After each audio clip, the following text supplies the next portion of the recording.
Anti Indian network అనేది ఎంత ఆర్గనైజ్డ్గా, ఎంత స్ట్రాంగ్గా, అసలు బార్డర్స్ని కూడా లెక్క చేయకుండా ఎంత బాగా పనిచేస్తుందో తెలుసుకోవాలని మీకు అనిపిస్తే అసలు ఇన్వెస్టిగేషన్ చేయడం కానీ, కష్టపడిపోవడం కానీ అవసరమే లేదు. అసలు జస్ట్ మీ సోషల్ మీడియా వాడి తెలుసుకోవచ్చు. తెలుసా, ఏం లేదు, సింపుల్గా India is a great nation అని చెప్పేసి ఒక పోస్ట్ పెట్టండి, మీ కమెంట్స్లో దొరికిపోతారు వాళ్ళు. కేరళలో జనగణమనని రీమిక్స్ చేసేసి వాళ్ళు ఒక మతానికి పాటగా వాడుకుంటున్నారు అని చెప్పేసి న్యూస్ వేయండి, కమెంట్స్లో మొత్తం వాళ్ళే వస్తారు, ఆ బ్యాచే. బెంగాల్లో ఓటర్ ఐడి కార్డులు, ఆధార్ కార్డులు, పాన్ కార్డులు ఇవన్నీ ఏదో ప్యాంప్లెట్లు వంచినట్టు వంచుతున్నారు అని చెప్పేసి జస్ట్ ఒక పోస్ట్ పెట్టుండ్రి. కమెంట్స్లో వేలాది మందిని చూడొచ్చు మీరు ఆ గ్రూప్ని. తమిళనాడులో స్కూళ్ళల్లో ఒక మతం వాళ్ళకి ఒక రూల్స్, ఇంకో మతం వాళ్ళకి ఇంకో రూల్స్ పెడుతున్నారు అని చెప్పేసి ఒక వార్త అయ్యుండ్రి.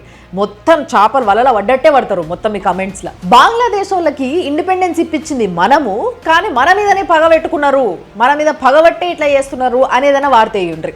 కథమిగా మొత్తం కమెంట్ బాక్స్ అంతా నిండిపోతుంది వాళ్ళే. పాకిస్తాన్ ఒక క్రికెట్ మ్యాచ్లో ప్రోపగండా చేయడానికి చూసి బొక్కబూర్ల పడ్డది అని చెప్పేసి ఒక్కసారి ఇట్లా నవ్వుకుంటూ ఒక పోస్ట్ పెట్టుర్రి.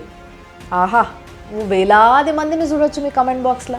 మన ఇండియన్ ఆర్మీని తిట్టినోళ్ళతోనే మన ఇండియన్ బిజినెస్ మ్యాన్లు ప్రమోషన్లు చేయించుకుంటున్నారు అని ప్రూఫ్లతో సహా ఒక మంచి పోస్ట్ పెట్టుర్రి. ఆహా, అసలు పార్కుల జంకారం వరుసుకొని కుప్పలు కుప్పలు కూర్చుంటారు చూసారా, అట్లా కూర్చుంటారు మీ కమెంట్ బాక్స్లో. యూరప్లో మైనర్ బాలికల పైన అత్యాచారాలు జరుగుతున్నాయి అని చెప్పేసి ఒక పోస్ట్ పెట్టుండ్రి. ఆహా, ఇక షేరింగ్ ఆటోలో కుక్కి కుక్కి కుక్కి కుక్కి కూర్చుంటారు చూసినరా, అట్లా కుక్కి కుక్కి వస్తారు మీ కమెంట్ బాక్స్లకి. నైజీరియాలో వేలాది మంది క్రిస్టియన్స్ని చంపుతున్నారు అని చెప్పేసి ఒక పోస్ట్ పెట్టుకోండి, ముఖమే కనిపించకుండా ఫేక్ ఐడీలతోని కమెంట్లు పెట్టేటందుకు వచ్చేస్తారు కమెంట్ బాక్స్లకి. ఈ కమెంట్స్ నుంచి మీరు ఫిల్టర్ చేసుకుర్రు అనుకోండి, అసలు యాంటీ ఇండియా నెట్వర్క్ అనేది ఎట్లా పనిచేస్తుంది అనేది మీకు స్పష్టంగా తెలుస్తుంది. ఇంతకుముందేమో బాంబ్ బ్లాస్ట్లు చేసుడు, పహల్గామ్ లాంటి షూట్అవుట్లు చేసుడు, ఊరేగింపుల పైన రాళ్ళు ఇసిరికొట్టుడు, ఇలాంటి పనులు చేసేటోళ్ళు. ఇప్పుడు మాత్రం హార్డ్ వర్క్తో పాటు స్మార్ట్ వర్క్ కూడా చేయాలి అని చెప్పేసి బాగా చదువుకొని ఇట్లా సోషల్ మీడియా మీద పడిపోతున్నారు. ఇలా కథలు ఎట్లుంటాయంటే, for example Irfan Pathan happy independence day అని చెప్పేసి పోస్ట్ పెట్టింది చూసారా, అట్లా ఎవరన్నా ముస్లిమ్స్ ఏదైనా ప్రో ఇండియా పోస్ట్ పెట్టిర్రనుకో వాళ్ళని ఓ నువ్వు ఇండియా కుక్కవా అని చెప్పేసి కమెంట్ పెట్టాలి వాళ్ళ పైన. అదే ఎవరన్నా హిందూస్ ప్రో ఇండియా పోస్ట్ పెట్టిర్రనుకో, ఓహో నీది ఈ పార్టీయా, ఈ రంగా, లేకపోతే నీకు మత పిచ్చి, ఇగో ఇలాంటి కమెంట్లు పెట్టాలి. ఒక మతం విషయానికి వస్తేనేమో బార్డర్లు దాటి పాకిస్తాన్ మనదే, బంగ్లాదేశ్ మనదే, లండన్ కూడా మనదే, మన అందరి మధ్యలో యూనిటీ ఉండాలి అని చెప్పేసి ఒక క్యాంపెయిన్ నడుస్తుంది. అదే ఇంకో మతం విషయానికి వచ్చేసరికి మాత్రం కులాల మధ్యలో చిచ్చులు పెట్టాలి, లేకపోతే ప్రాంతాలు వేరు చేసేసి సౌత్ ఇండియా, నార్త్ ఇండియా అని చెప్పేసి లోల్లులు పెట్టాలి.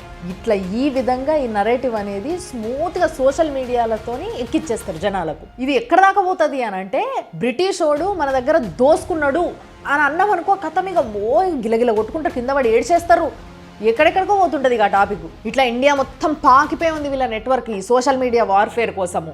నాకు తెలిసి ఎక్కడనో ఏ కాల్ సెంటర్లో ఏవో కూడా నడుపుతున్నారు కావచ్చు. ఇట్లా చదువుకోనోడిని ప్రతి ఒక్కరిని ట్రిగ్గర్ చేసి ఇండియాకి వ్యతిరేకంగా తయారు చేసి ఆఖరికి బాంబ్ బ్లాస్ట్ల దాకా తీసుకొచ్చిండ్రు. మళ్ళీ లేటెస్ట్గా జరిగిన ఢిల్లీ బాంబ్ బ్లాస్ట్లో ఇన్వాల్వ్ అయిన 5 మంది డాక్టర్లే, ఆ 5 మంది కూడా ఒకటే యూనివర్సిటీ నుంచి పాస్ అవుట్ అయ్యిండ్రు అన్నట్టు. అదే ఫరీదాబాద్లో ఉన్న అల్ ఫలా అనే యూనివర్సిటీ. ఇక ఆ యూనివర్సిటీలో ఏం నేర్పిస్తున్నారో మీకు అర్థమైంది కదా. ఇప్పుడు కొన్ని రోజుల క్రితం 2 వార్తలు వేసినాం మనము.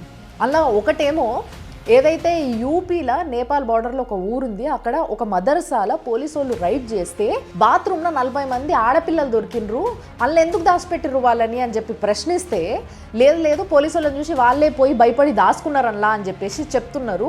అంటే వాళ్ళకి మీరు ఏం నేర్పిస్తే పోలీసు వాళ్ళని చూసి భయపడిపోయి అలా దాచుకున్నారు అని మనం ప్రశ్నిస్తే ఇక్కడున్న చాలామంది ఫీల్ అయ్యిండ్రు.